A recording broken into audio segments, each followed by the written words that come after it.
Welcome to the Grace for the Unlovable podcast, where you can share your story judgment-free. We are here to guide you down the road to redemption and restoration. Remember, healing comes when secrets are shared in safe spaces. Now, here are your hosts, Anthony and Melissa.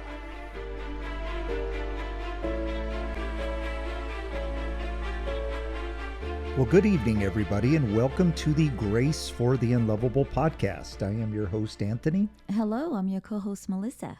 Thanks for taking time out of your day to join us and to kind of embark on this adventure with us in terms of trying to help people that feel unlovable, whether that's through some fault of their own, whether that's something that was done to them, and they just feel like they've been ostracized or cast out by society. We want this to be a safe place for people to come and tell their stories judgment-free. So Melissa and I are going to read through a letter tonight that I feel is one that is the epitome of what we do here. Oh my gosh, yes. It is going to grab your attention, maybe pull on your heart a little one way or the other, depending on how you're going to feel about this. But we definitely want to make sure that you understand that this is a Christian podcast, but we are not a religious podcast. And so our views and our beliefs all come from the Bible and the loving grace of Jesus Christ, but everybody is welcome here. And so we just want to hear your story and give you a place to tell it without the judgment that you might get from other places. Before we jump to tonight's episode, I just want to do a little bit of housekeeping real quick, just to make sure that we have all of the announcements covered so we can devote our time to this letter.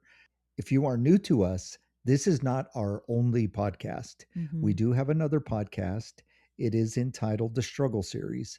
That podcast is designed to be a place for me to tell all of my stories. I am a Christian author. I write horror, paranormal, thriller, detective novels. And so you can listen to all of the books in the Struggle Series there, as well as some short stories. And we are about halfway through our latest novel entitled Friend. And so we ask that you check that out. If you are listening to this podcast on time, we should be in chapter 10 tomorrow, which would be Thursday at 6 p.m. Mountain Standard Time. So please check that out.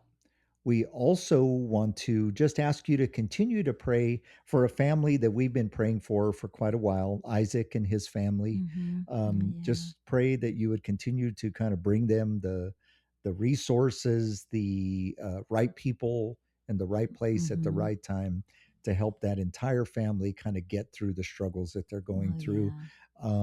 And so just always, if you are a praying type person, please offer up your prayers to this family, not just once. If you can put them on your heart and just pray for them often, if you don't mind. Let's also say that there's been a lot of people that have been vulnerable and shared their stories on this podcast. Let's pray for them as well.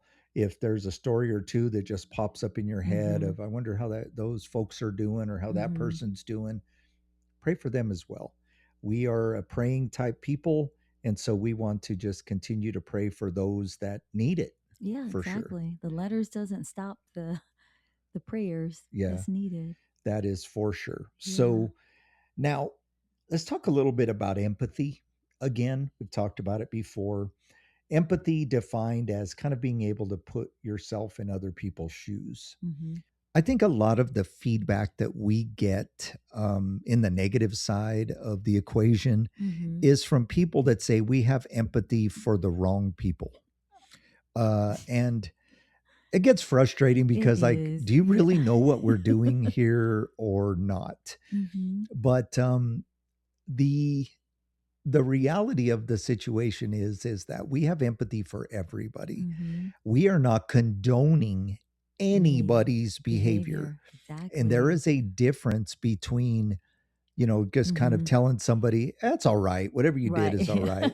And saying, man, you hurt a lot of people. We want to help you get better so you can not repeat those behaviors. But a lot of times people who are in that mode don't have anywhere to go because if they're caught up in the judicial system is a very victim-centered entity. Mm-hmm. They want to make sure that victims are taken care of and safe, and you're a perpetrator, and therefore they're in the punishment game.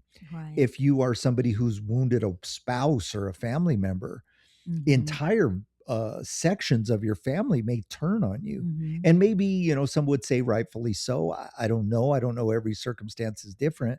But those people don't get a lot of love either, especially from the people that kind of are supposed to love you Mm-hmm. at your worst. And so we just want to be empathetic to people's stories that, are told from a place of like helplessness because they don't have anywhere to turn. Mm-hmm. That's what we do here. Yeah. We are never going to say, you know what, that was no big deal. Mm-hmm. Yeah, we want to say, man, you blew it. Right. We're here for you Mm-hmm. so you can break the patterns, the cycles, work on the things that, might have not been the direct cause of the behavior, but were contributing factors. We don't ever want to blame our past on our choices, but let's be honest, they do influence our choices, right? Mm-hmm. So that's what we do here. And as we play this disclaimer, I just want you to kind of think about why I put this disclaimer out there in terms of what we do wrapped up with the empathy. Because the disclaimer is there to say, we are not your therapist. We are not your minister. We are just a husband and wife who just have a heart for people. And so do not take what we're saying as advice. It's just a safe place for you to tell your story. And the empathy part of it comes because Melissa and I have both realized that we weren't perfect people and there are no perfect people. And so let's give love to people that Jesus tells us to love. See, I think a lot of Christians, Melissa, say, yeah, but that person should be thrown into the sea with something tied around their neck, or that person should eye for an eye, tooth for a tooth. But God says to love your enemies. God says crazy things about grace that a lot of people don't like, Christian and non-Christian alike. They want they want God to be a God of justice, but they don't want God to be a God of justice for their behavior. And so that's why Jesus is saying, hey, if you want to bring something to the altar, first go forgive somebody who's wronged you, then come and bring it back. What? That's what the Bible says. And so you can't bring do that before, and it's hard, but yeah, it's worth it. You can't bring an offering because God says it's not a pure offering unless you've forgiven and asked for forgiveness for what you've done. And that's kind of where we approach this from. So we're going to hear a quick disclaimer, and then we're going to jump into a letter from Robert. Before we get to tonight's episode, let's hit you with a quick disclaimer. Although I practiced as a licensed therapist and an ordained minister, this podcast is not a substitute for clinical advice. This is not therapy. This podcast is for prayer and emotional support only. If you feel like you're going to harm yourself or others, please call 911 or reach out by text or phone to 988. This podcast is anonymous for a reason. We're not here to judge you or incriminate you. Please keep the names of anybody you've harmed out of your story. Oh, and if you're not remorseful, you're not ready for this podcast. Just reach out to us at a different time when you're ready to make some changes. Now, let's get ready for this episode of the Grace for the Unlovable podcast.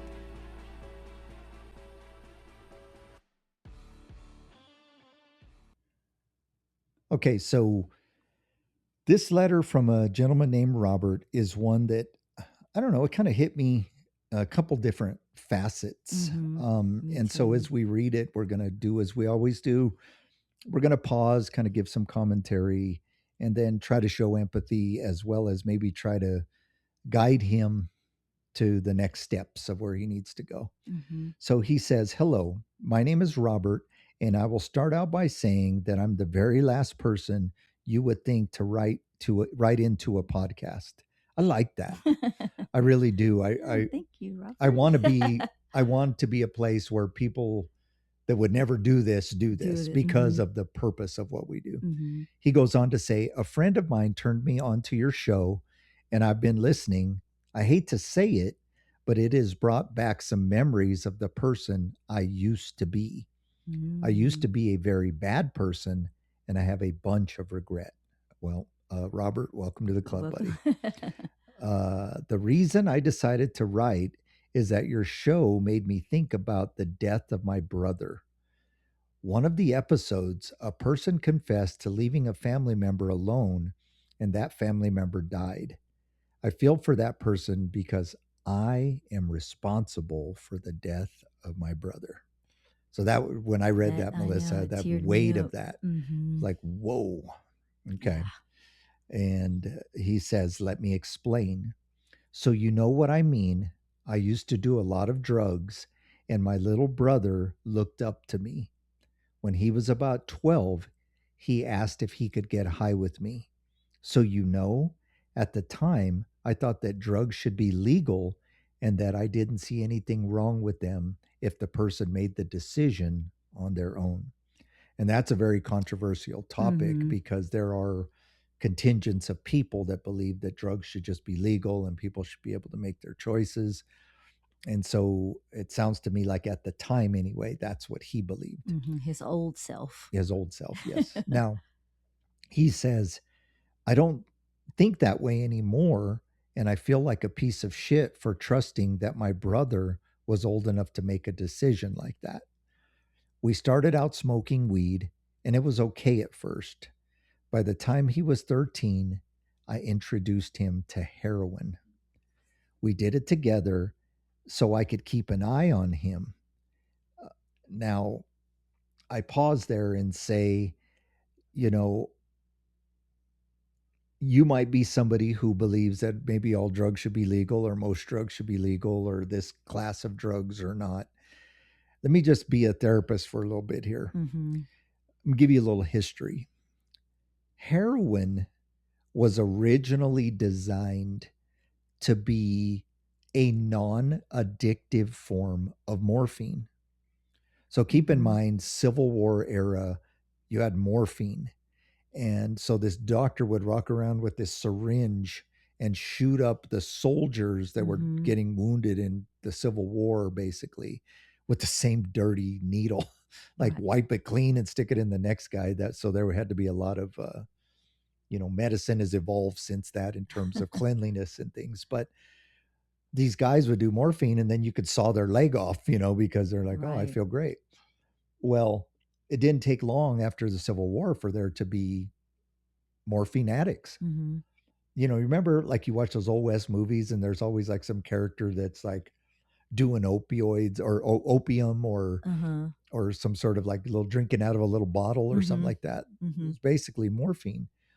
And so, these kind of small town doctors would just Doctors. hand it out, Yeah. right? Mm-hmm. So somebody, turn of the century ish, kind of decides, well, let's make a non addictive form of morphine. And they called it heroin. God's own drug is what they called it because Mm-hmm. it was non addictive. And they would put it in everything. They actually had it in children's cough I medicine. remember that one show that we were watching. Yeah. And so God's own medicine, this heroin stuff, by the time they realized that it is every bit as addicting as morphine, Mm-hmm. um, it was too Too late. late. Yeah. And so heroin has been this very addictive, destructive drug the entire time. Now, I mean, if you wanted to argue, should marijuana be legal? I mean, in most states now, it's either there or getting there. But heroin's a whole other animal. And if I Right. sound judgmental, please forgive me, but I've counseled a lot of people who were addicted, Mm-hmm. and heroin addicts, have about a 6% chance of getting clean and staying clean. Oh wow. That means 94% of people cannot stay clean for more than 3 years. And then after that, they stop researching.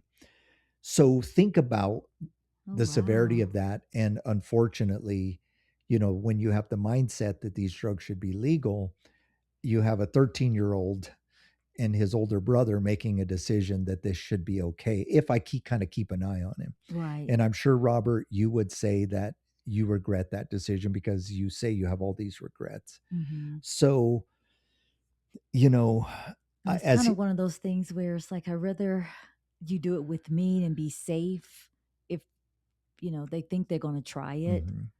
But That's like saying, let's light a match in a dynamite factory, but I'll do it with you so we're safe. Yeah. It's like, it's really not going to work. And I know that sounds a little judgmental, but it's something near and dear to my heart because I have watched thousands of people suffer from addiction, and heroin probably the worst. You can argue meth, or you can argue, some stimulant drugs here and there, Right. but heroin probably the worst. Now, as you hear his next statement, you'll understand that he probably drastically agrees with us here, because he says, how fucking stupid to think that anyone should be doing heroin, especially my little brother. Both of us got worse and worse, and eventually I moved out of my parents' house. Basically, my dad threw me out. My brother would come over all the time and we would just get high. That leads to the night it all happened. My brother came over and was hanging out with me and my roommates. We decided to go to a party, and I made my brother stay because I knew it was not a safe place for a high school kid to be. We were out until about 3 in the morning. When I got back home, I saw him right away. He was passed out on the couch. I knew right away he was dead. And man, that grips you right there. It grips you because you can kind of empathetically, you're out partying, you left your brother there, you come walking in the house, and probably visually, it wasn't just he's passed out, there's a weird position or something like that. And he says the way he was hanging off the couch let me know that he was gone. I went over to him and he was stiff. Man, that's a lot of detail, but we get the point. He said, I called the cops and they came right away. Of course, all of my roommates took all the drugs and paraphernalia out of the house. When the ambulance got there, they said he was dead. I had to call my parents and tell them that he OD'd. Wow. He said, my dad instantly blamed me, and he wasn't wrong. I should have taken my drugs with me. I left him in that house with enough heroin to kill 10 people. I should have known he would do more. Actually, I should have never showed him how to use it in the first place. I wish I could tell you that that was the last time I got high, but it wasn't. I did it for 3 more years. I was in so much pain for my part in my brother's death that I couldn't function. Finally, I got arrested and went to rehab. I did a 30-day program and then had to do some counseling after. That helped me a lot. I have changed the way I think about drugs. I have also learned better ways to cope with my life, and I'm going to bookmark that because we need to come back and talk about that. My parents say they have forgiven me, but it doesn't feel that way. I've done all I can do on that front. I have completely owned my shit and have tried to make amends to them. I know that this stuff takes time. Overall, I do feel better about myself. When I was in counseling, they talked about spirituality. I wasn't really into the God thing then, but I'm starting to see that there is more to this than just marker. But I'm starting to see that there's more than just this life on earth. I like the way you explain God. It doesn't sound like the religious stuff I've heard before. Can you explain a little more about how God gives grace to someone like me? I thought about doing an interview, but I'm not comfortable hearing my own voice. I'm cool with you using this on your show. I hope to hear it soon. Robert. Man, Melissa, that is heavy. Heavy stuff. I actually, when I read this letter and then sent it to you, I actually said, man, these are like those moments where I go, why do we do this? Like we're like choosing to walk in the mud of human suffering. You know what I mean? Mm-hmm. Like I can feel the pain, the regret, the like responsibility that you feel for your brother's death, Robert, and it's not missed on me the courage that it took Oh my for gosh, you to write yes. this. Mm-hmm. What are your thoughts, Melissa? This kind of was my, it just touched my heart. Well, first I want to say I'm really sorry, about your brother. Um, and yeah, it's kind of one of those things where it's like, what do you say? Like, I think he's has beat himself up enough already. Um, and like one of the episodes, I think a few episodes ago, you were talking about decisions that people make. Then that one decision leads to another decision, and unfortunately, I think a lot of people, do that. Like, well, I'll just have him try it with me. It'll be safe with me. And you never know what the other person is going through. I mean, 13, that's 12, that's really young. But it depends on their situations, like where do they live, their environment, maybe. Um, and then just maybe trying to be cool. I don't know. Like that's a tough one. I do have compassion for him. I'm glad that he's doing better. I'm glad that he is taking responsibility, for his actions and the decisions that he made. Mm-hmm. And then, he did say in the letter that he is feeling better about himself. So I hope that he's kind of is going to turn his life around and make his life, I guess, honor his life for his brother. Does that make sense? Yeah, no, it absolutely In a does. sense, and like just just remember the good times that you had with him, and he did look up to you as a big brother, and just hold on to those memories. When you're having a bad day, and hanging there with your parents, until they're able to heal. That's a big Mm-hmm. blow for them as well. And I mean, they do blame you and you blame yourself. So just hang in there with them until they're ready to forgive you. But you still deserve grace for Absolutely. um, you're still lovable. You Mm-hmm. just made a very bad choice. And then someone else made another choice, Mm-hmm. with their life. And yikes, I'll let you take it from there. Yeah, I like a lot what you said when you, especially when you started out with like the age Hmm. and like why would somebody at such a young age get into this? But I think a lot of, especially if listeners have that same question, because you kind of alluded to it, we all grow up in different places and Hmm. in different kind of parts of the country, situations, socioeconomic status, things Hmm. like that. You know, what's normal in one place is not normal in another. I used to give Hmm. this example to clients. If I'm walking down a street and I look at a house and I can see inside that it's a trap house, I can see people doing drugs. I can see like somebody shooting up through the window. Hmm. I see people passed out on the couch. I see, like outside on the front porch, people, handing money and getting a little Hmm. bag of something. I walk by that and go, that's abnormal. That is Hmm. crazy. That Right. is, Yeah. I'll run home and tell people. Hmm. But if you're in that house, everything within that house is It's normal, normal. right? Hmm. So normal has a I very, agree. very, very big factor of Hmm. perspective Hmm. to it.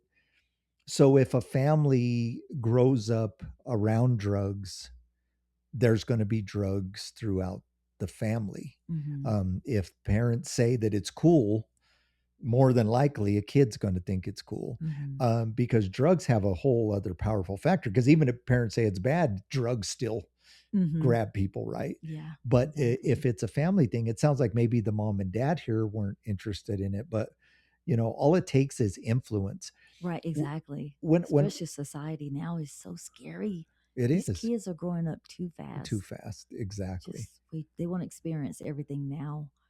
And everything's given to them on a platter to just Hmm. try it. Like Yeah, Yeah, I think there used to be this term, and I might have said this before at a different time. There used to be this term that we used to get used thrown at us when we were kids called peer pressure. Mm-hmm. I can't remember too many times in my life where I was actually pressured to do Mm-hmm. something. What it really is peer influence. Mm-hmm. When we're around a group of people and they're doing something, there's a pull to do it as well. That's not peer pressure. They're not saying, Melissa, do these drugs or we're going to kick you out of the group. Mm-hmm. But if the group's doing it, there's a pressure that Mm-hmm. you feel, even if they haven't spoken to you about it, to be part of the club, right? Well, Mm-hmm. how much more is that of an older brother that you look up to? Mm-hmm. So there is that. And Mm-hmm. so what it takes to get involved in that, I said I was going to bookmark a subject here. Mm-hmm. That's kind of where I want to go. He talked about the word cope because he said he learned better ways to cope with his life. Mm-hmm. And you've heard me say this before if you've listened to all the episodes, but really any addictive behavior, especially drugs, because there's a whole other spiritual kind of factor to it, Mm-hmm. they're really about coping. Drugs are a coping mechanism. They're not really a dealing mechanism. Mm-hmm. And let me kind of explain that. So like if you have a headache, take a Tylenol, take an ibuprofen. Mm-hmm. If you find yourself going to Target and buying that big, huge bottle of Tylenol because you have constant headaches, stop coping with the problem by taking Tylenol and go to the doctor and figure out why you have chronic headaches. You see Mm-hmm. what I mean? Mm-hmm. So dealing with the problem would mean finding a solution. Coping means that I'm just going to kind of skip by it for now because it's either not a This is big deal or I realize it's temporary or I think that it's temporary. mm-hmm. So the bad part about drugs is the good part about drugs. Mm-hmm. They make you feel different. They make you feel good or they make you feel like you're escaping reality. Well, if somebody's having a bad time, escaping reality seems like a good plan, Right. but At the that's time. coping with the problem. What is causing your reality to suck? Dealing with that would be diagnosing that, figuring it out, and making some changes, working hard to fix it. Mm-hmm. Coping is like, I just don't want to deal with this today, so I'll cope. Mm-hmm. But drugs become such a good coping mechanism Yeah. that you just forget about dealing with your problems. Why would you? Why would I go do all that work when I just take a pill or take a shot And it'll go or away smoke for a this or moment. whatever? Yeah. But it doesn't go away. And so, as he's helped find better ways to cope with his life, it sounds like he's found sobriety. Mm-hmm. But when you're in sobriety, especially if you're working some sort of 12-step program, you have that part of you where you have to do what they call this fearless moral inventory. And I can tell you right now, if you know somebody who has walked those 12 steps, they are a better person than they used to be. They may have slipped or relapsed, but when you get through the fearless moral inventory of your life, mm-hmm. think about just what that means, even if you're not somebody familiar with I the know 12 it's steps. You are literally going to look at every every ounce of you and say, what is wrong with me? Truthfully and honestly wrong mm-hmm. with me. Like, why did I not only do this to get me in trouble or this to become Mm-hmm. addicted, but what's broken? Man, people do not like that. Mm-hmm.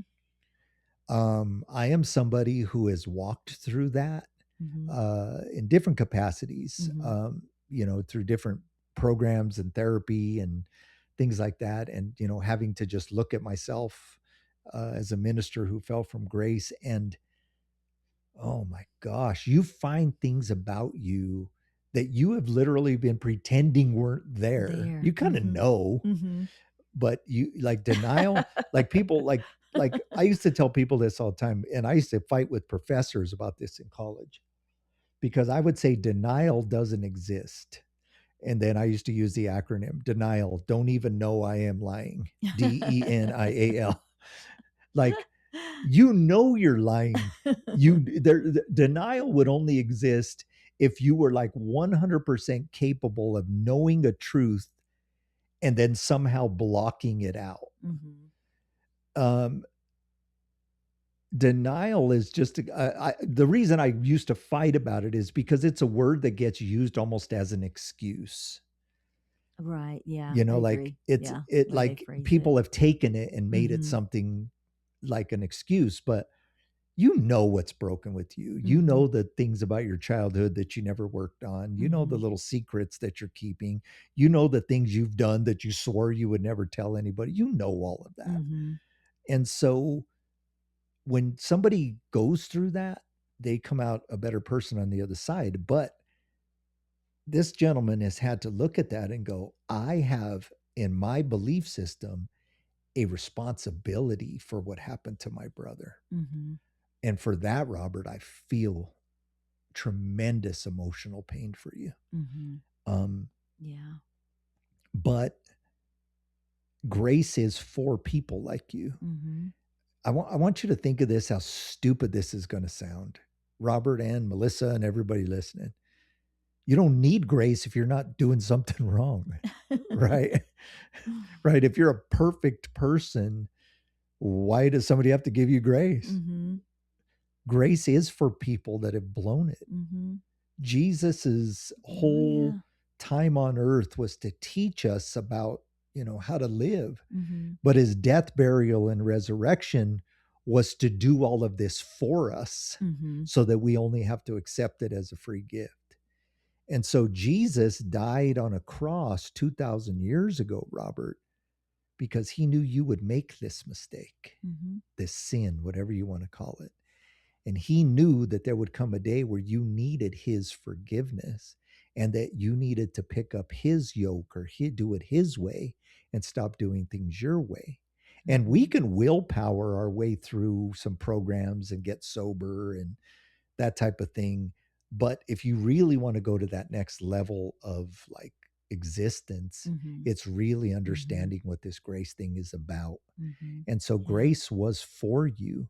It's hard to believe, but if there's this God is real, right? He is omnipresent. He can be anywhere all the time, including past, present, and future.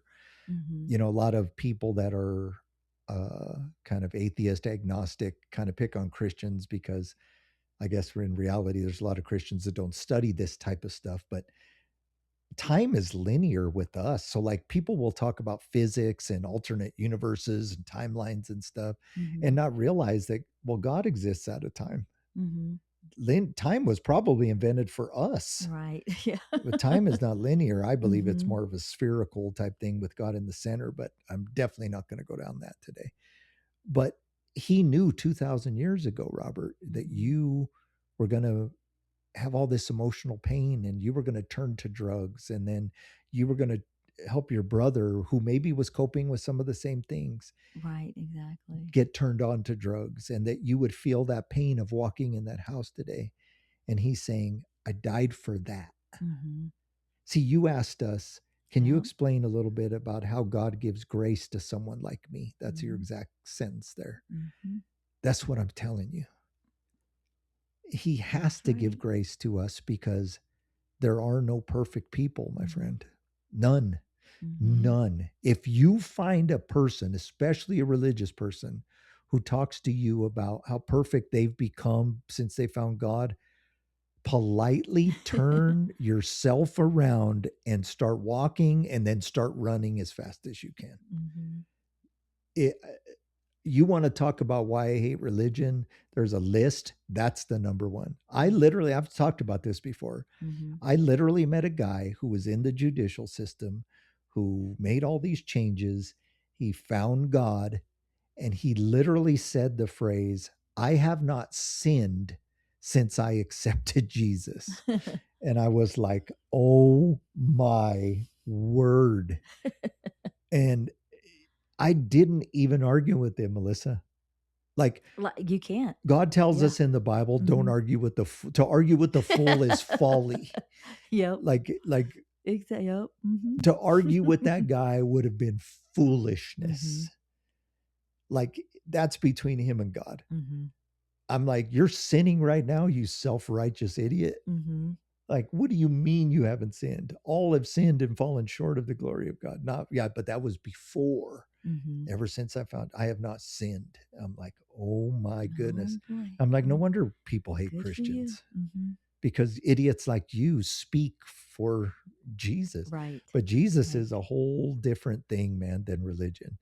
And so the grace that he gives us is because of love. I want you to think about this, and maybe we haven't touched this enough.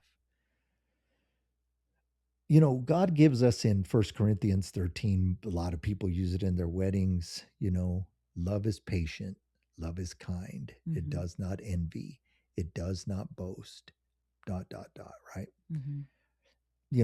I've heard religious people say, just add Jesus there. Jesus is patient, Jesus is kind, Mm-hmm. he does not envy, he does not boast, because Jesus is love, right? Mm-hmm. But we don't take that far enough.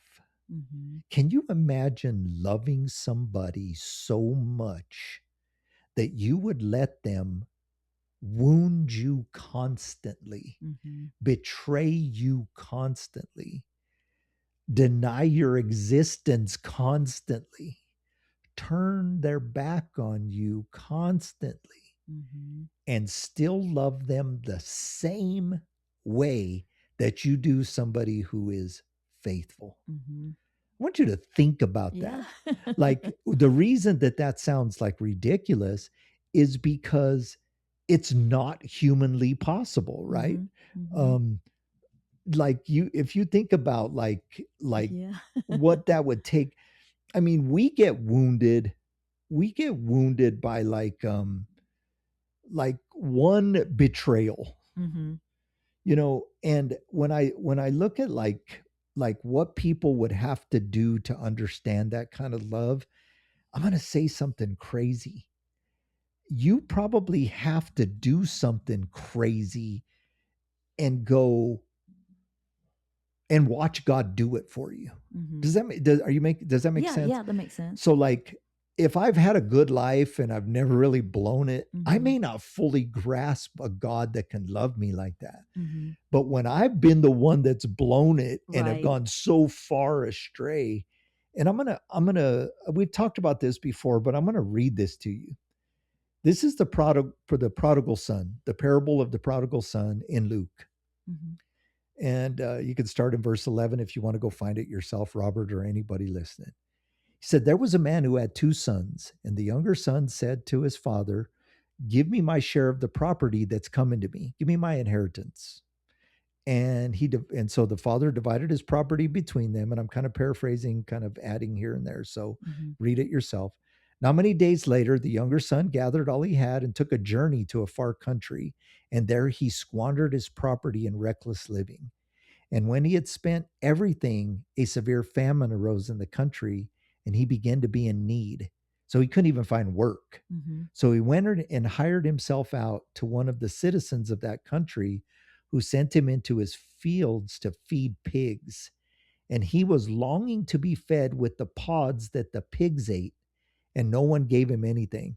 Mm-hmm. So he's so hungry, he's dreaming that they would give him corn, like the corn cobs or whatever food they were For giving the the pigs, pigs. and they Yeah. wouldn't. So he's like so hungry, the pigs are eating better than him. Mm-hmm. But then he came to himself and said, how many of my father's hired servants have more than enough bread, but I'm going to perish here with hunger?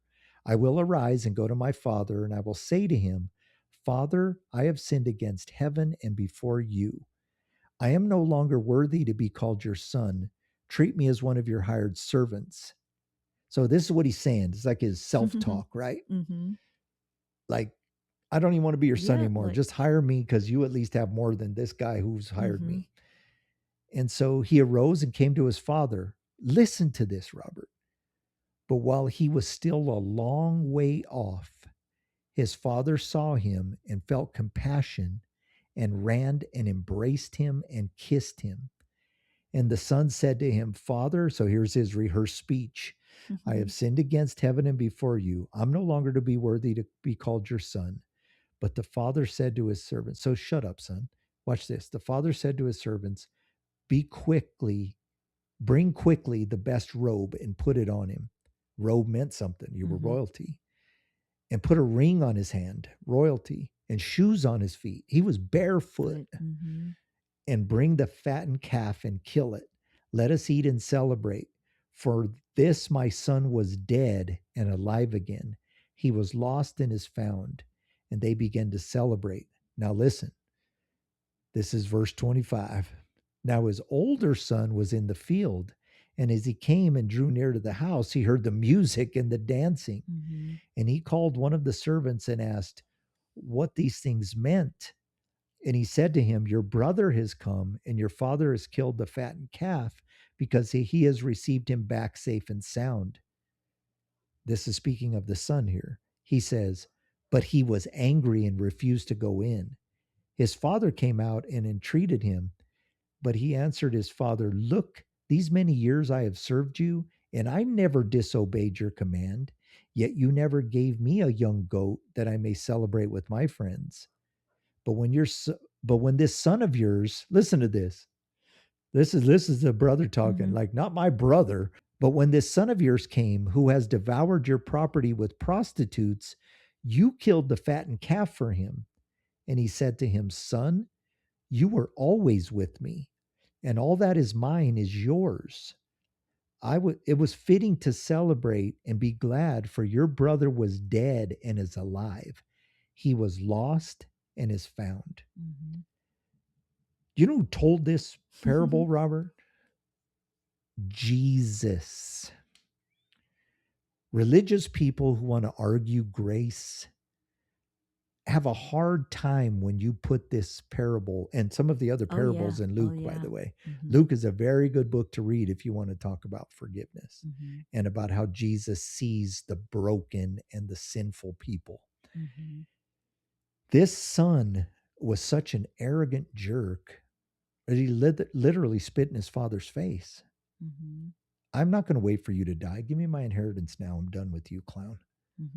But the dad never stopped looking for him. The dad watched him coming from a long ways off, which means that he was waiting, hoping one day you would come back. That's love, Robert. That's the love of God. Now, I'm sure if you've been in some programs, they probably talk about a God of your own understanding and things like that. And that's fine. Some of these programs are like state sanctioned and you can't talk about religion, right? But you asked me the question, so I'm going to give you that answer. This is the love that Jesus gives. He's that Father, the Trinity, Father, Son, Holy Spirit, one God. He's that God waiting on the porch for you to come home, as long as you come to him with the understanding that he did it all for you, but you have to accept it as a gift. And so this son came with the speech and all that stuff, and God was like, shut up with your speech. I'm just glad you came home. What does coming home look like to you? It doesn't mean you're going to go to your biological dad's house. That's not what this means. When that son decided to come home, he decided to come to God, to stand before him and say, here's my brokenness. It's yours. And God says, in replacement, I will make you royalty. I will make you my son, and you will have all the things that I have. And the religious people that Melissa and I always kind of bash on here, God forgive us, are the brothers, right? People that write into this program and tell me nasty things about how I'm a sinner and I'm this and that, or, I empathize with the wrong people, like we said at the beginning. They're the brother. If Jesus says this is how God treats you as a sinner, that's how God treats you as a sinner.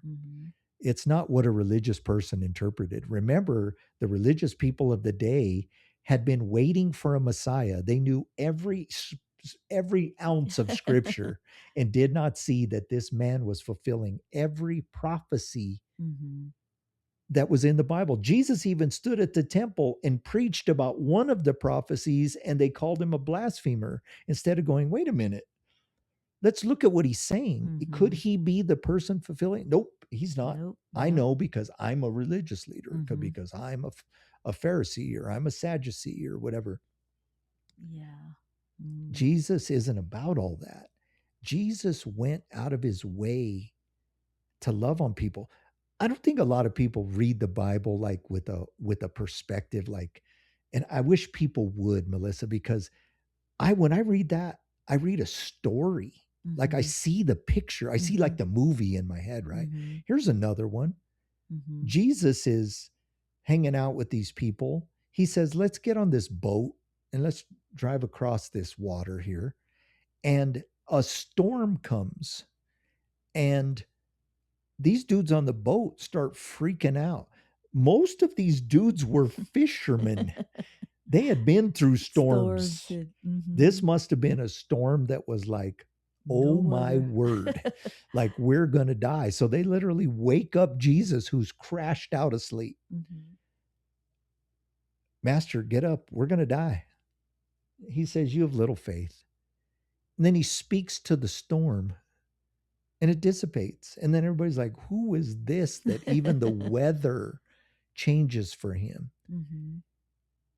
Then he lands on the other side and goes and helps a demon possessed man. Actually, two of them. One of them ran away. So, depending on which gospel you read, some of us say there was just one demon possessed man. One of them say there was two. Well, the one that was not talked about is the one that ran away. But the Mm-hmm. other one came and said, "I am Legion," you Mm-hmm. know. And then Jesus told him to go into the pigs. Then Jesus got back on the boat, went back to the other side. If Jesus will go out of his way and fight a demon that was literally raging a storm, trying to get Jesus and the disciples and everybody to turn back because a To the literal mm-hmm. legion of demons wanted that man so bad. Mm-hmm. And I'll give you a little hint, Robert. That metaphor of that legion of demons is like drugs. There's Yeah. like a legion of them, That's what I was weed and thinking. Yeah. heroin and all the things you do. Mm-hmm. They become spiritual Mm-hmm. problems. We can get into that deeper, but I don't want to do that on this episode. So that fight that you had to fight to get there, you know what that storm looks like. Mm-hmm. This is the last section of that little path you're on. This is the last little Yeah. piece. Yep. Mm-hmm. You come to him like that man in that parable and you say, Father, I'm sorry for what I've done. And he's going to say, thanks for giving that to me, but you're already forgiven. Mm-hmm. Now you're royalty, man. I love you. You're going to make 1,000 more mistakes. I still love you, but just do your best. And my Holy Spirit that will come inside of you will help you make these changes. And when you fall, you're not falling from a place of helplessness. You're falling from a place of, I'm right there with you, buddy. Mm-hmm. I'll pick you up Yeah. and we'll do this Yep. again. And you might fall 5 more times, but I'm going to pick you up. But eventually we're going to get where we need to be. That's what this grace is about. And I don't know if we've talked about that enough yet, Melissa. I think we Well, always that was kind of good. I stop think it's short of that a little mm-hmm. bit because what is grace? It's the ultimate Because love, every right? episode is different, but this one, I think it was most definitely point on. Yeah, So very there's good. there has to be a way for us to really understand that you're not going to get that grace from anyone Mm-hmm. else. You know, if you're caught up in a legal system like you were, Robert, there's no grace there. It's Mm-hmm. all about justice. And the Bible even says justice without mercy is not justice, but our judicial system doesn't like that part. Even though our Right. judicial system in the United States anyway is basically built on Christian principles, Mm-hmm. that mercy side, they might say that's why they have sentencing ranges and things like that. But once Mm-hmm. you're in that system, Yeah. it's you're bad, you're bad, you're bad. You better get better. You better get better because you harmed these people. We don't care about you as a person. We care about your Mm-hmm. behavior getting better. And so you can't go to like a therapist who's court ordered and tell them, here's how I really feel or here's how I really think. Mm-hmm. And then you can't go to your family who you've wounded or may have chosen a side. But I think your parents might have more love for you than you think they do. I think maybe ultimately, as they're working towards forgiving you, ultimately, Right. that That's what as I they was see gonna you make say. these changes, Changes. it's Mm-hmm. easier for them. But man, you show up and say, I met this Jesus and I'm a different man now. I'm a new creation. Well, I think his actions will show as well because it Mhm. seems like he's like turning himself around and maybe start something to help younger kids or Why not? some volunteer work, or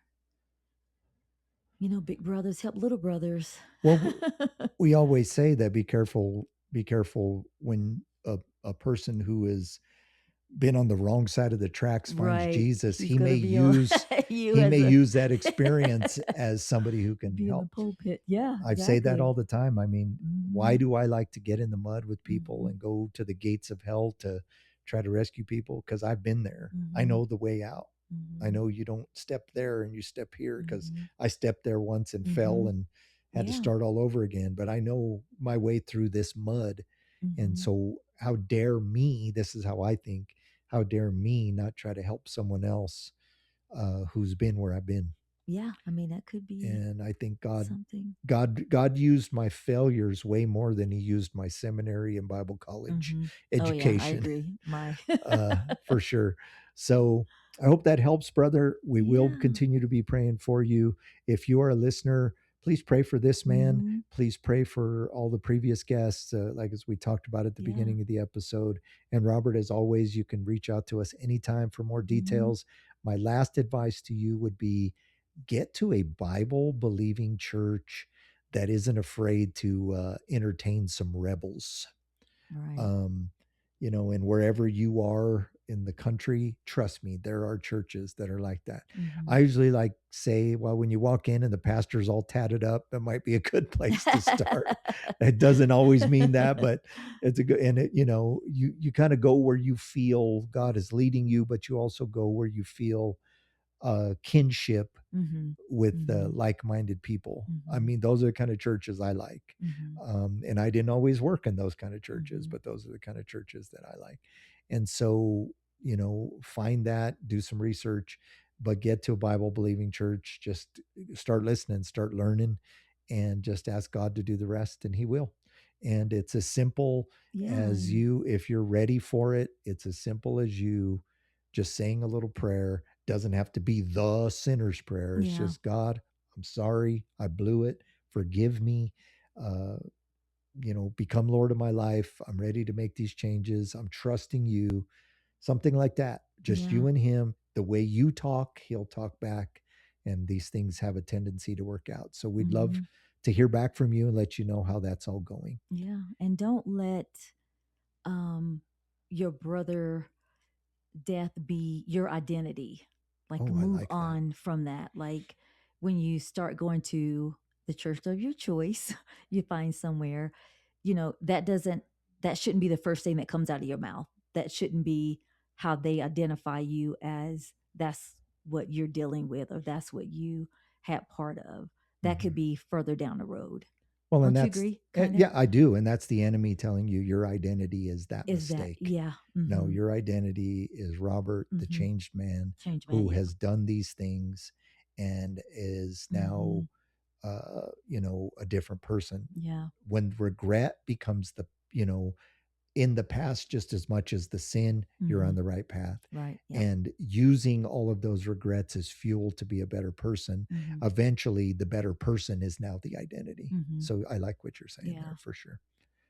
Okay. Okay. Well, let's wrap up. Just remember, Alrighty. this program is written, produced, and hosted by us, Anthony and Melissa Corelli. This program is copyright The Struggle LLC. Shout out to Todd Kazinka with Todd K Voiceovers. If you do have a story of your own, reach out to us at GracefortheUnlovable@gmail.com. To find out more about us, you can visit thestruggleseries.com. Mm-hmm. That's our website. Find a lot of information about us. If you want to buy some books, there are discounted rates there. Mm-hmm. Just find out about us in general. Check us out there. And remember, healing comes when secrets are shared in safe spaces. So may God bless you and bring you peace. Good night. Good night.